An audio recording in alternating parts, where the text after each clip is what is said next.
बजरिया राजा जी, हो जाते बाड़ो गोरखपुर बजरिया राजा जी, तले ले आई हला की चुनरिया राजा जी। जन भुलाई हतुलाई चुनरिया राजा जी।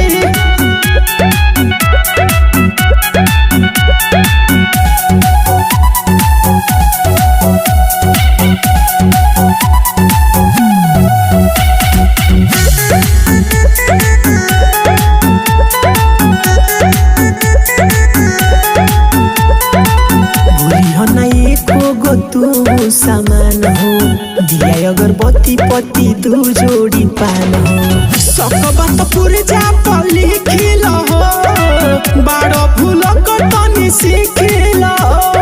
गैया के घिउआ दियरिया राजा जी, खुश होई जोई है मयरिया राजा जी, तले ले आई हला की चुनरिया राजा जी।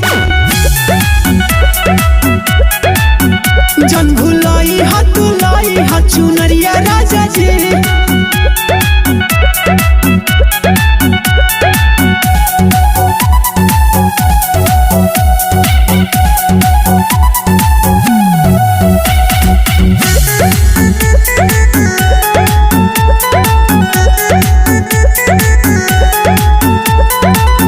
आई बनौमी के दिन राजा जी, यही से सब लाई किन राजा जी, पी के मोहन आशीर्वाद दे है माई, असही बढ़त रही रौरो कमाई। जाई के बमाई के दुवरिया राजा जी, संगे संगे चाही लोट हजरिया राजा जी, तले ले आई हला की चुनरिया राजा जी।